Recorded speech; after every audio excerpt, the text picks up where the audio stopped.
Warning.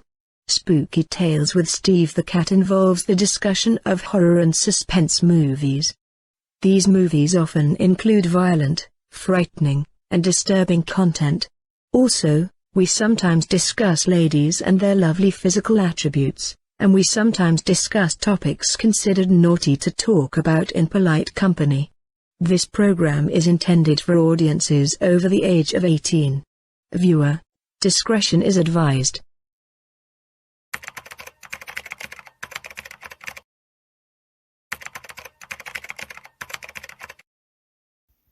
Okay, last item for the budget meeting. Whoever keeps putting Nutter Butters on the grocery list, and I'm looking at you, Ravina, please stop.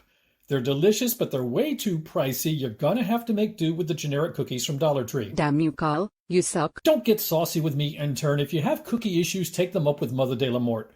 Speaking of Mother de la Mort, she called this morning and wanted me to let everyone know we actually had 3 views last month, which apparently is 2 more than usual. Although she's pretty sure one of those is somebody who fell asleep in front of his computer and streamed us by accident, but it still counts. So nice work, everyone.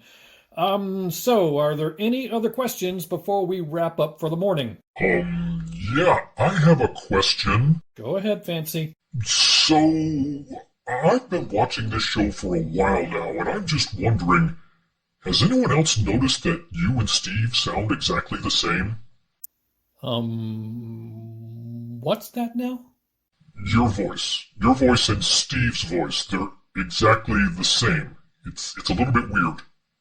Well, yeah, well, that's because, well... Damn it, Fancy, what's the rule about breaking the 4th wall? Don't break the 4th wall. Right, don't break the 4th wall. Never, never, ever break the 4th wall. Come on, buddy, we've talked about this. But Deadpool does it all the time. Oh, please, don't bring Deadpool into this. Deadpool is stupid. Oh, don't go there. Deadpool is overrated. I cannot believe you just said that. Come on, guys, help me out here. Edgar? Out of respect for our professional relationship, I feel it would be for the best if I were to stay out of this conversation. Really, Edgar? You never struck me as a Deadpool kind of guy. Guinevere? Don't talk to me, you vile monstrosity. Ravina? I can't even look at you right now.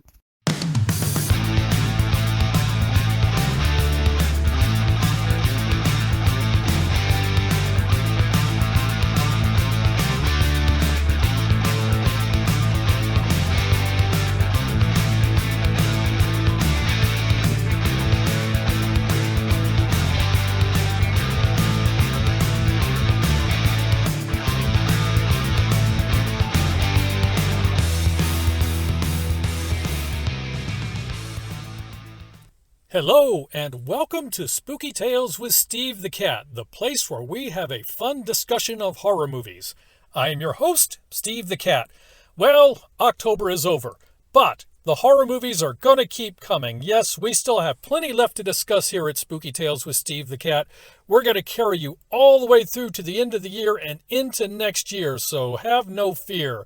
Tonight, we step away from Halloween-themed movies and move into something new. Tonight, we're going to step into a couple of science fiction horror movies, including one that is an old classic and one that's fairly recent but is very, very good and that we talked about a little bit last season.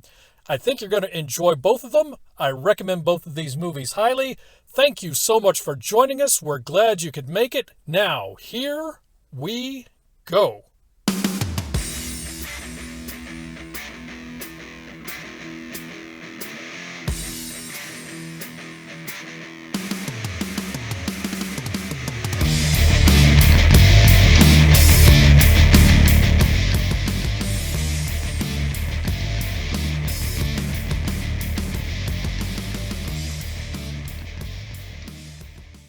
Everyone grab your pencils and notebooks. It's time for Steve's vocabulary lesson.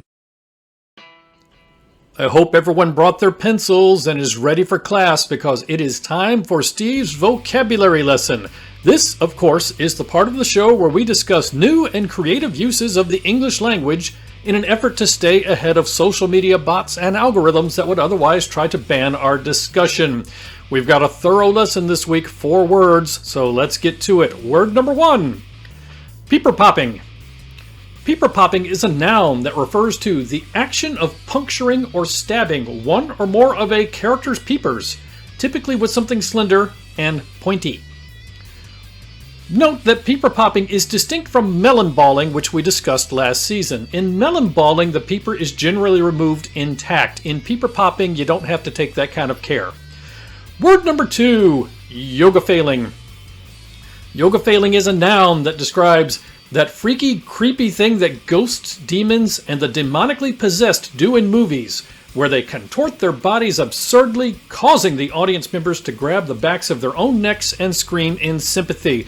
I have injured myself cringing so hard at some of the movies I've watched over the years. Word number 3, tentitration. That is not penetration with a P, that is tentitration with a T. What is tentitration? Well, it's a noun that refers to the action of stabbing or puncturing a character using a tentacle or similar appendage, producing an image that is in no way uncomfortably reminiscent of what happens when a bee and a flower love each other very much. Just as a side note, public service reminder, tentacle porn is a real thing. Now, please take my word for that. Do not Google it. You will thank me later, but take my word for it. Tentacle porn is a real thing. Last word, forbidden critter rumpus. What is a forbidden critter rumpus? It's a noun that refers to the time when an actor or actress and a creature special effect, which may or may not be a guy in a suit, simulate, for the purposes of telling a fictional story on film, that thing that happens when a bee and a flower love each other very much. Note, we're talking about simulating something for a movie. We are not talking about the real thing, because obviously we would never try to discuss that on social media. If you're wondering why I bring this up, this will be an important part of one of the films we are going to discuss this evening. So please keep all of these terms in mind. They will become important later in the episode. And that is our vocabulary lesson for this week. And now it's time for Gwen's history lesson. Good evening and welcome to Gwen's history lesson. I am your host, Gwen Nevia. Tonight we will discuss the fascinating subject of aliens and their impact upon world history and society. It is an undisputed scientific fact that aliens have been visiting the planet Earth and influencing its culture for millennia. Artifacts from all over the world attest to this fact.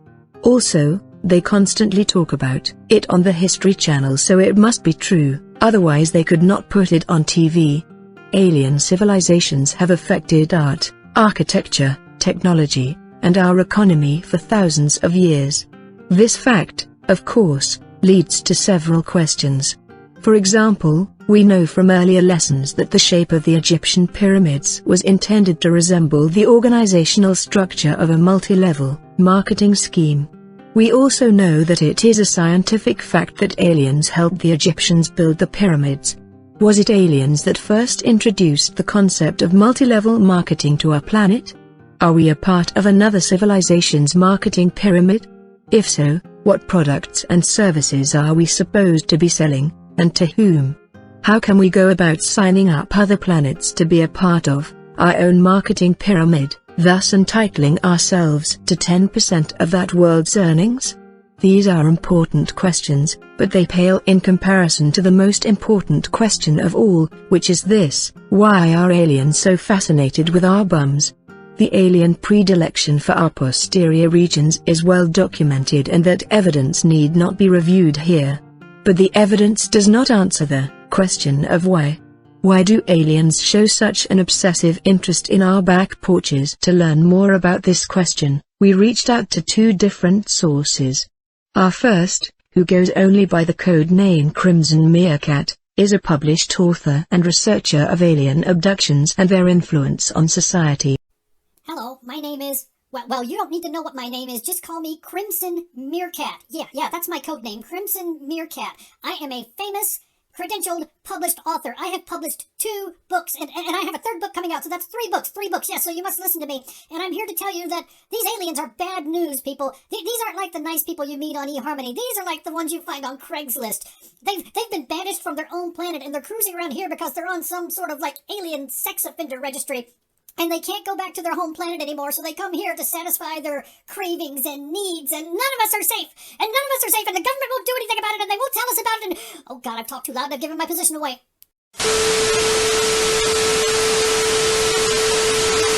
Our second guest is Professor Edgar Fluffosaurus, noted monster expert and friend of this program.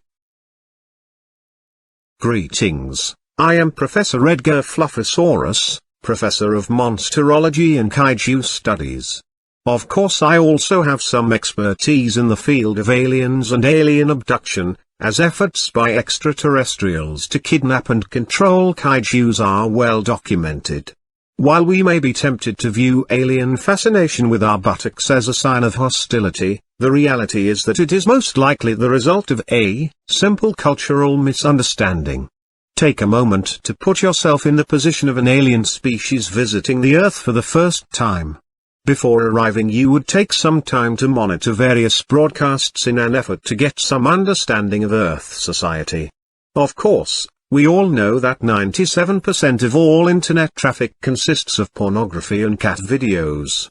Having assumed that this internet traffic is a reflection of the overall society, the aliens came to the perfectly logical conclusion that this sort of activity is both acceptable and commonplace. My advice to people is not to be so regimented in your understanding of what is considered acceptable behavior. Should you ever encounter an alien, you should be open to new experiences and view it as an adventure. Professor Fluffosaurus, if you could stay with us for another moment, our first guest has called back and would like a chance to respond. You're one of them, Fluffosaurus. You've sold out your own planet. How much did they pay you, huh? How much did it cost to get the great Edgar Fluffosaurus to sell out his own kind, huh? Did you give it all away in exchange for a tenured position at a second-rate monster university? Oh, you make me sick. My only concern is in making sure that the public not succumb to unfounded hysteria based upon the rantings of a second-rate conspiracy theorist. Conspiracy theorist? Who are you calling a conspiracy theorist? I am not a conspiracy theorist. I am a credentialed writer. I have published 2 books, and I have a 3rd book coming out. That's 3 books total. How many books have you published, the great Edgar Fluffosaurus, huh? I've published 3 books. How many have you published? You can't judge me. You're not better than me. Who do you think you are, my father? Well, you're not my father. That's not what your mother said last night. How dare you, sir? How dare you bring my mother into this? Guinevere, I am very disappointed that you would allow this kind of name-calling to happen on your show, and... Oh, I get it now. I see. You're in on it, too. You're trying to keep me on this broadcast long enough so that the aliens can triangulate my position. Oh, God, and I fell for it. I walked right into your trap. Oh, God, they know where I am now. Well, I'll have to bug out. No time to pack. I'll have to burn everything. This transmission is over. I think we can all agree that, if there is any lesson to be learned from this episode, it is that you should never, ever watch the History Channel while under the influence of methamphetamine. I am Guinevere, and this has been Gwen's history lesson. Thank you for watching. And now it's time for our featured film reviews. Let's get into our first featured film review for tonight. Our film is Galaxy of Terror. And there you see the poster. This is a sci-fi horror film released in 1981, so this is an old one. This one goes back a ways. Directed by Bruce D. Clark and produced by Roger Corman. And the cast includes Edward Albert, and yes, that is the son of Eddie Albert, who played Mr. Douglas on Green Acres. Aaron Moran, yes, that is Joni from Happy Days. Ray Walston, yes, that is My Favorite Martian. Taffy O'Connell, who became infamous or famous for one scene in this film. Robert Englund, who would later go on to play Freddy Krueger. Zalman King, who would later to go on to direct hundreds of softcore movies for late-night cable TV. And horror icon Sid Haig. So let's talk about setting your expectations for this film. What you should expect with this film is a low-budget, Roger Corman-produced sci-fi horror ripoff of Alien that has become a cult classic. Why you should watch is the film has become a cult classic and weirdly it has aged well. I'll talk about that in a moment. Also, that legendary scene with the giant worm, which we'll talk about in a moment. If you like low-budget sci-fi ripoffs, you might enjoy this film. if you calibrate your expectations correctly going in and you're a fan of Alien or Aliens or Event Horizon, you might like this film, understanding that this film is a low budget and kind of a ripoff of Alien. And this movie has a strange kind of parental relationship with Aliens that we'll talk about in a minute. So let's talk about setting your expectations. Here's the scale we like to use. Very campy movies on the far left, very serious movies on the far right. We're not talking about the quality of the film. We're talking about the attitude that you need to have going into the film if you're going to enjoy it. This is a very campy movie. Do not go into this film expecting art. Go into this film expecting just to kind of chuckle and enjoy it and have fun with it. And you should enjoy it. So let's get into a film summary for Galaxy of Terror. This is a low-budget sci-fi horror film produced by Roger Corman and featuring a number of people who would go on to bigger things in front of or behind the camera. Now, we mentioned a bunch of members of the cast. One person we have not mentioned is James Cameron. James Cameron was the production designer on this film and also the second unit director. This was the second film he worked on with Roger Corman. We talked about this a bit last season, the important role that low-budget filmmakers like Roger Corman play in the filmmaking ecosystem. Even though the movies they make aren't great and they're not art, they are like entry-level jobs for up-and-coming directors and up-and-coming special effects artists and so on and so on. James Cameron went on to do Terminator not too long after this film and would go on to do Aliens later after doing this film. And if you watch Aliens and watch this film back to back, you'll be surprised how similar Aliens is to Galaxy of Terror. And keep in mind, Galaxy of Terror came first. So basically, James Cameron took a lot of his inspiration for his big budget movie Aliens from his work on Galaxy of Terror. In this film, the spaceship Quest is dispatched from the planet Xerxes to the planet Morganthus in order to investigate what has happened to an earlier expedition and rescue any survivors, of which there are, of course, none. Upon approach to Morganthus, a mysterious source of energy disrupts the quest, forcing a crash landing. And if that sounds kind of like Alien, you're correct. The crew locate the earlier expedition ship where there are no survivors and evidence of some kind of massacre, which again sounds a lot like Aliens, or Alien for that matter.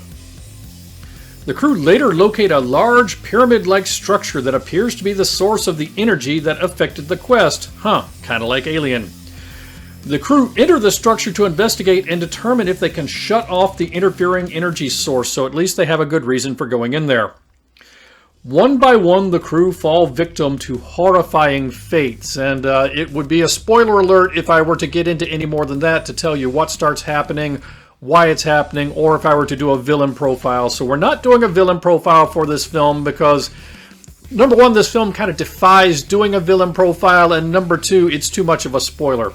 So we're going to go straight into things Steve liked about this film. Now, I have seen this film many times over the years, and I just rewatched it yesterday for the first time in a while to put my notes together for this film, for this episode. And the first thing that jumped out at me that I liked is something that I did not think I would even be mentioning, but I'm going to mention as my first bullet point. This film has aged weirdly well, and what I mean by that is, although it looked very low budget at the time it was released, there have been so many advances in special effects technology that the distinction between this film and the other films of its era have diminished. So special effects technology has moved on so much that you no longer see a gigantic difference between this film and, say, Aliens. Now, I'm not saying they look exactly the same. I am not saying that at all. There is clearly a distinction. This film is clearly much lower budget. But it's not as striking a distinction as it would have been, say, in 1986 or so.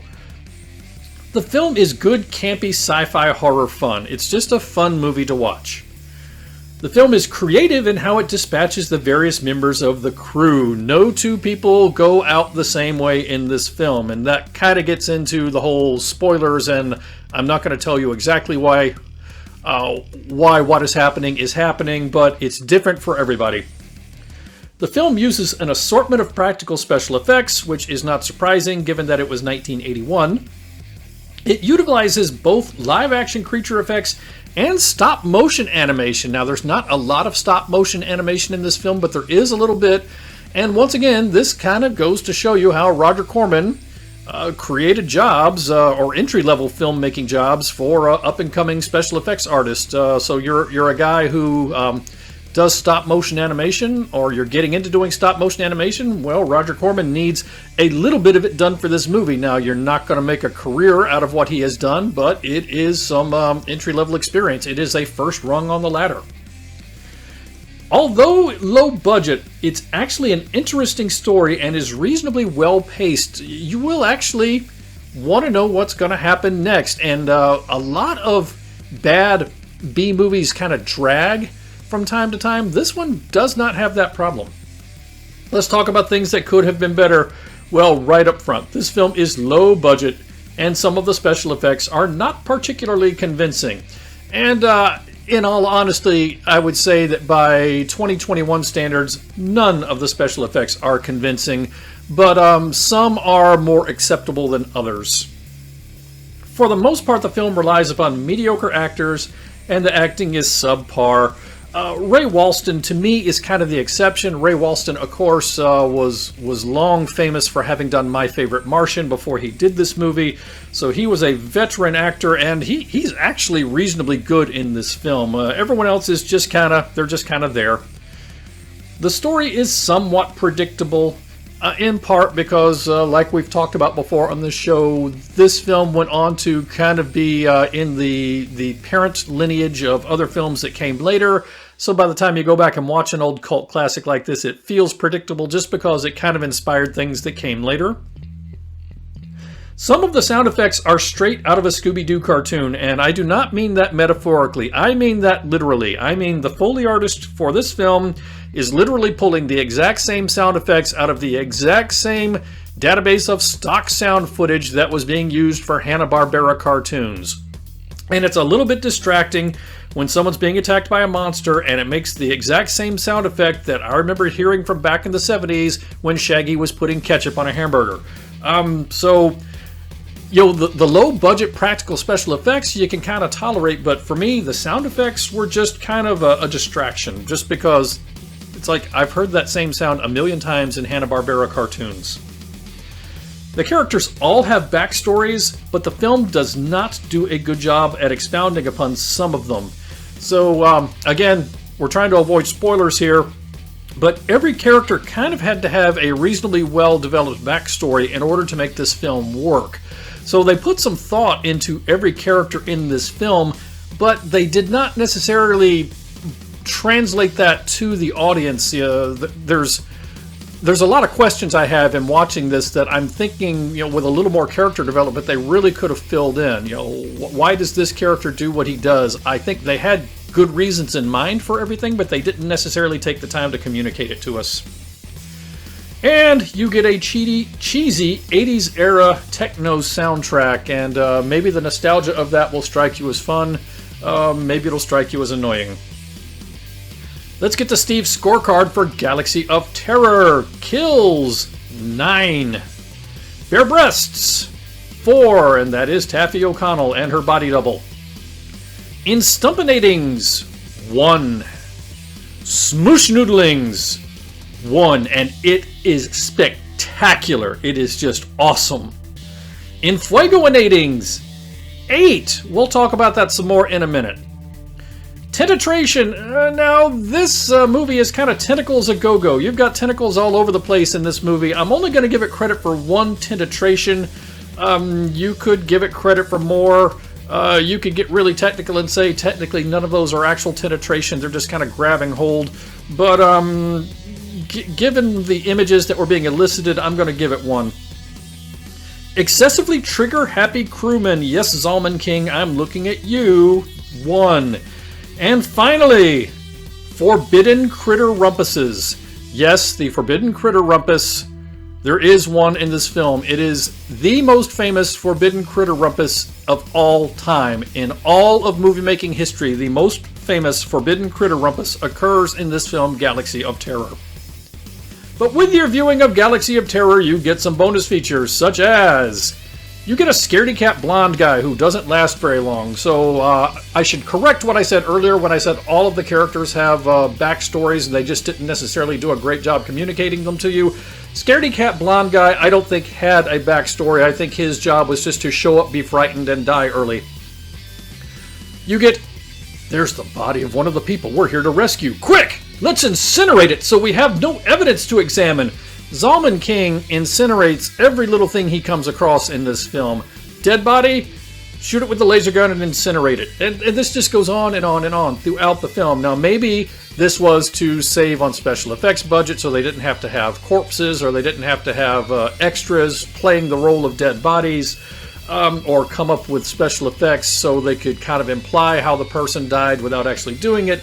But you get, it's nonsensical, and at least at some point in the film, Aaron Moran points it out to Zalman King that you keep incinerating all these bodies. There's nothing for us to examine. How are we supposed to figure out what happened? So it's kind of funny. It's kind of annoying.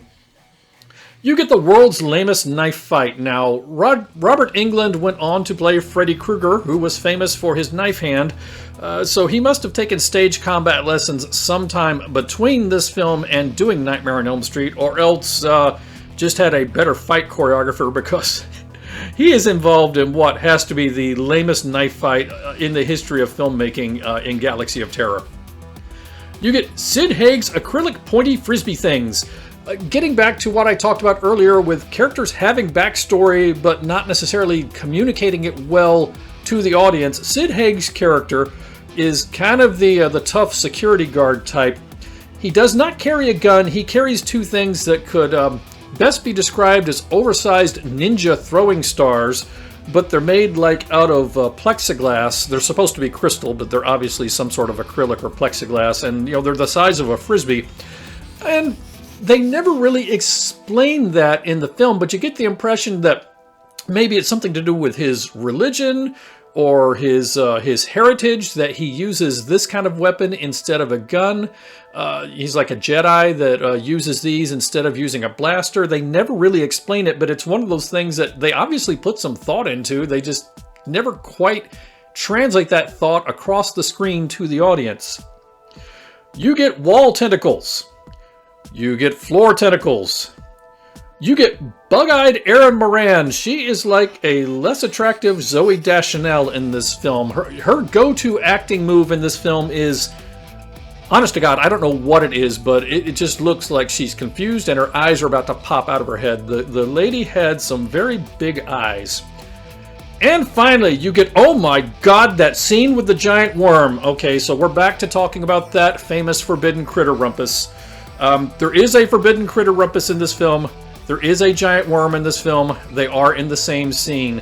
And I will not talk about this scene anymore, other than to say that, number one, it is very, very famous. And number two, Taffy O'Connell's character dies screaming, but not from pain. So make of that what you will.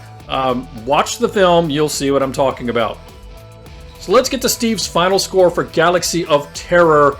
I'm going to give it 2.5 paws out of 4. If you had told me in 1985, when I was in high school, that I would be reviewing this film in 2021 and giving it 2.5 stars, it would have made me worried about the state of the world in 2021. But this has turned into a sci-fi horror cult classic that is weirdly more enjoyable now than when it was first released. It is campy, it is low budget, and another one of those films you would have brought home from Blockbuster back in the 80s. And yes, the tape you would have brought home back in the 80s would have had little glitches on it right before and right after that scene with the giant worm, from people stopping, backing up, watching again. Stopping, backing up, watching again. Yeah, stuff like that took its toll on those VHS copies from Blockbuster. You would have seen some glitches on the tape right around there. So that is Steve's final score for Galaxy of Terror. And now a word from our wonderful sponsors at PBDCTV, your nightly heartbeat of horror.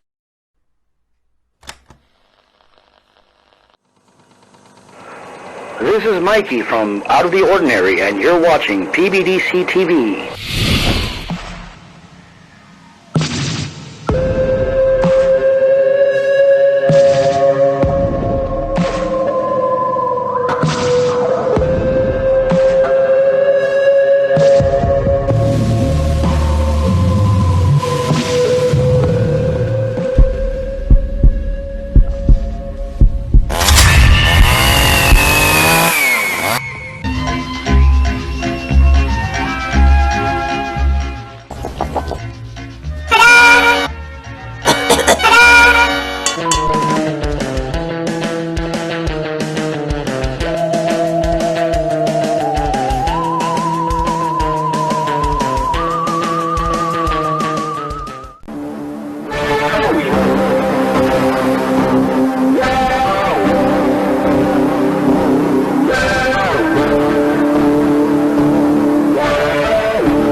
Oh, hi!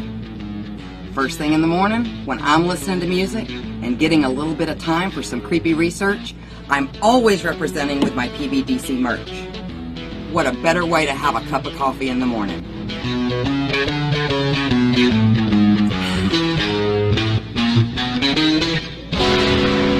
Don't forget to check out our other cool merch at rootsbleedred.com. That's rootsbleedred.com. This is Professor Edgar Fluffosaurus from Spooky Tales with Steve the Cat, and when I'm not hosting Monster Chat or knocking down small Japanese cities, I'm watching PBDCTV. Now back to the show. Let's get into tonight's second featured film review, one of my favorites, The Void. There's the poster right there. There are several movies out there named The Void. We are talking about the 2016 sci-fi supernatural horror film. So this is a sci-fi supernatural horror film released in 2016. It is a Canadian film directed by Stephen Kostanski and Jeremy Gillespie, and the cast includes Aaron Poole, Kenneth Welsh, Daniel Fathers, Kathleen Monroe, and Ellen Wong, and a variety of others. Let's talk about setting your expectations for this film, and I'm going to tell you right up front, I love this film. I think it's fantastic. I've watched it many, many times, and I recommend it. What you should expect is a supernatural sci-fi horror film that feels like a mashup of H.P. Lovecraft and John Carpenter's The Thing, and you're going to hear me say that over and over throughout this featured film review, that it feels like a combination of H.P. Lovecraft and 1982's The Thing. I say that because that's what this film feels like, and I mean all of that as a compliment. Both of those things are good.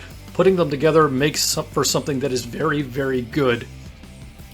Why you should watch this is that this is possibly one of the best practical special effects sci-fi horror films since the 1982 version of The Thing. So if you like the 1982 version of The Thing, you will like this movie, but also if you like Hellraiser or Event Horizon, I'm betting you will enjoy The Void. So let's talk about setting your expectations a little bit. Here's the scale we like to use. On the far left side of the scale is the mindset you want to have when you go into watching movies like Sharknado and Jason X. Go in expecting something that is not at all serious, something very campy. On the far right side of the scale, you're going in to watch something that is very serious, such as Silence of the Lambs. The Void is right over there in Silence of the Lambs territory. This is a very dark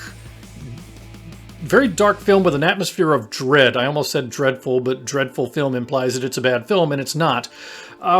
It is a dark film with an atmosphere of dread. It is completely devoid of humor, but it is a fantastic movie, but it is not a movie that you would call like a popcorn movie. So let's get into a film summary. This is a supernatural sci-fi mashup that, as we said before, combines a sci-fi creature feature with a Lovecraftian atmosphere. So in this movie, while on patrol, small-town Deputy Sheriff Daniel Carter runs across an injured man crawling along the side of a back road. Carter transports the man to the nearest hospital, which is about to be closed down due to damage suffered from a fire. So the hospital is mostly empty, except for the skeleton crew that is packing up files and supplies, plus a handful of patients. Most of the patients and most of the staff have already been transferred to another hospital. This is just the last few people who are there to close it down.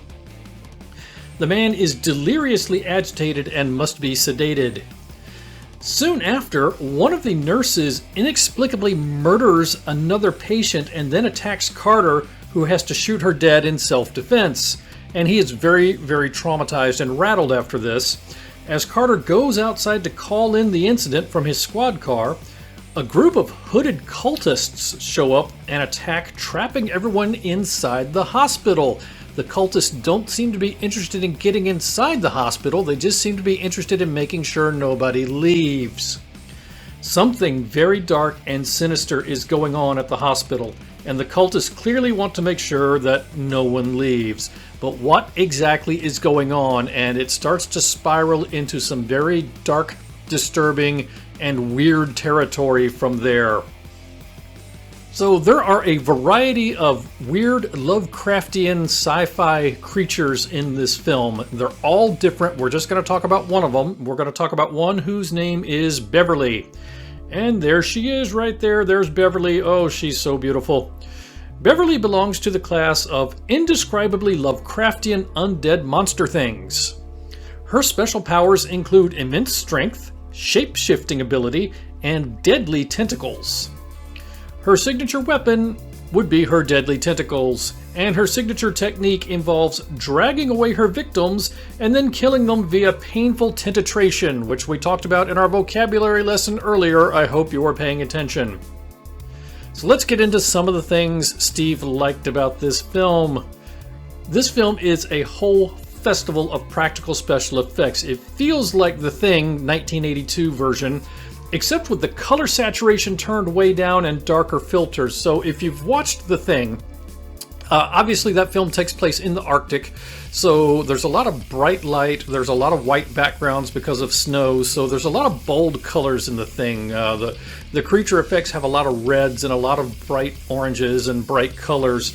The color has been significantly desaturated for The Void. It is much darker filters, much darker colors, but it's still very visually fantastic. It's a little different than what you got in the 1982 version of the Thing because the tone of the film is different. The directors do not conceal the special effects behind camera shakes or glitches. They put their creatures front and center. So bravo to the team that made this film. They bravely put their stuff out there for you to see, and it all looks good on camera. There is a dark atmosphere of dread straight out of an H.P. Lovecraft story in this film, and if that's your kind of thing, you're going to love this movie. It is well acted with likable characters. The story is both interesting and genuinely scary. The film is not predictable. And you can watch the film several times and enjoy something new every time. And I say that from experience. I've probably watched this film at least half a dozen times, and it seems like I see something new every time I watch it. Let's talk about some of the things that could have been better, or more to the point, some of the things that some people might take issue with. I personally have very little to criticize with this film, but I at least try to come up with a list of things that I think other people might take issue with. First off, the film has a very dark, humorless tone, so you have to make sure to set your expectations accordingly. This is not a pizza and friends kind of movie necessarily. This is not a popcorn film. This is not a summer blockbuster kind of film. This film is very, very dark and just very sinister and full of dread and creepy. The story has a lot of moving parts, and some might find it confusing if they're not paying sufficient attention. If you're one of those people that likes to scroll on your phone while you watch movies, and I do it as much as anybody, you may find yourself missing something in this film. I have a bad habit of trying to work either for my day job or for things for this show while I'm watching films, and this is the kind of film where if you're doing that, you run the risk of missing something. Although the film avoids the use of camera shakes and glitches to conceal special effects, there is at least one scene with a light fixture swinging back and forth that, in all honesty, I was afraid I was going to suffer a seizure as a result, and I'm not kidding. It was actually hurting my head. I actually had to turn away and put my hand up to cover my face, just because the way the light was kind of flashing back and forth it was bothering me. So be warned, be aware of that, but otherwise they are upfront and right in your face with the special effects. They're very brave with their creature effects. They don't try to conceal it behind the camera glitches like so many found footage movies do. Now, this is not a found footage movie. I'm just saying that as an example of where you would see camera shakes and glitches to conceal the special effects. The ending is open to a lot of interpretation. Now, some of you will enjoy that. You're going to enjoy discussing and debating the possibilities after the film. So if you go out to dinner after the film, or if you have drinks after the film, you're going to enjoy discussing all of that. Others are going to be bothered by a lack of closure or a lack of finality. It's not as bad as some of these films that just kind of end with all but saying to be continued. They leave it open such that they could make another film in this universe if they wanted to, but they don't have to.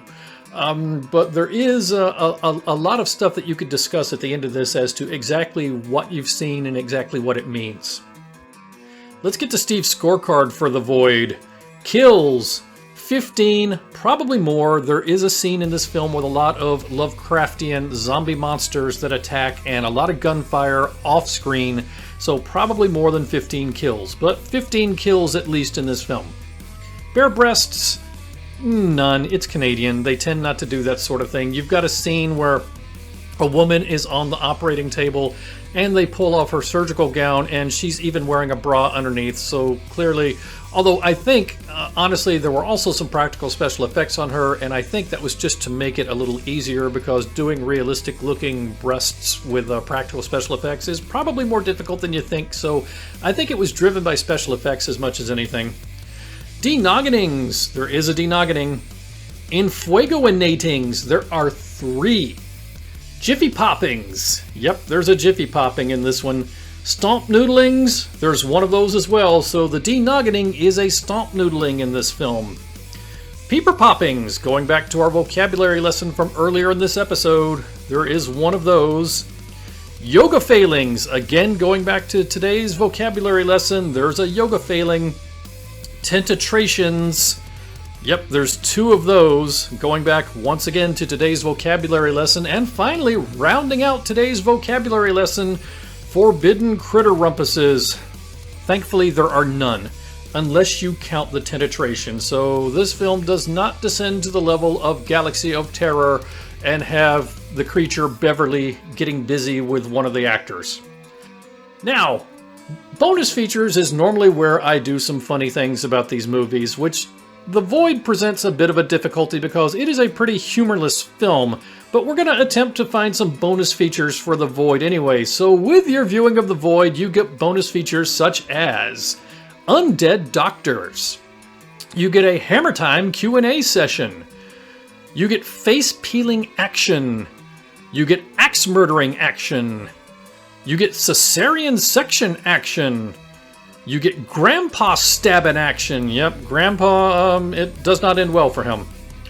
You get grotesque Lovecraftian childbirthing action. And finally, following up on the grotesque Lovecraftian childbirthing action, you get the world's ugliest newborn. So let's get to Steve's final score for The Void. We're gonna give this one 3.5 paws out of 4. I knocked it down half a paw just because the story, like I said, does have a lot of moving parts and you can get confused. Now, some have criticized the story, other critics, not me, have criticized the story as saying that there are too many coincidences built into the story to make it plausible. In my mind, this film also has a supernatural element, and whenever you have a supernatural element in a movie, that kind of gives you almost a free pass on coincidences because you can say it's the supernatural forces bringing things together. But I give this one 3.5 paws out of 4. I would say this is a terrific film that combines the dreadful supernatural atmosphere of a Lovecraft story with the sci-fi creature feature fun of The Thing, and it tells an entertaining, although potentially confusing story. And that's the only reason I didn't give this 4 stars, is that the story can be a bit confusing. You've really got to have your A game and be paying attention to really enjoy this one the first time through. Although it is a fantastic movie, I recommend it highly. I recommend watching it more than once because it's the kind of movie that you watch it the second and third time and you enjoy it just as much as you enjoyed it the first time around. So, in summary, 3.5 paws out of 4 for The Void. Recommend it highly, and that is Steve's final score for The Void. We're coming to the end of yet another episode of Spooky Tales with Steve the Cat. But before we go, let's talk about some other stuff Steve watched this week. Number 1, The Dark Tapes. At the time we recorded this was available on Tubi, free with ads. The Dark Tapes is an anthology film that documents a variety of supernatural stories captured on a series of videotapes, and there is a bit of a sci-fi edge to this. The premise of one of the overarching story arcs being that what we think of as demons and night terrors are actually effectively creatures from another dimension who exist in a different time dilation. So the reason we can't see them is that they are moving in a different time stream than we are, and they would have to stand still for hours and hours for us to be able to see them. And one of the dark tapes involves performing an experiment to try to prove the existence of these creatures. This features the official Scream Queen of Spooky Tales with Steve the Cat, Courtney Palm. We love Courtney Palm, and our offer still stands. If anyone can get in touch with Courtney Palm or any of her representation and get them in touch with Steve the Cat, we will send her some swag. We don't have swag for Spooky Tales with Steve the Cat, but we will make swag for Spooky Tales with Steve the Cat if Courtney Palm gets in touch with us, because I love her. So this movie, anyway, getting back to the film, is pretty good. If you like anthologies such as VHS, you should like this one, so I would recommend The Dark Tapes. Number 2, we found a film on Tubi free with ads called Clown Face. In this film, a disturbed man wearing a clown mask made from harvested human skin terrorizes the residents of a small town. Now, this film is low budget and British to boot. And I'm going to tell you, it has a very low budget feeling. It has a somewhat implausible story. It has an uninspiring and not particularly attractive cast.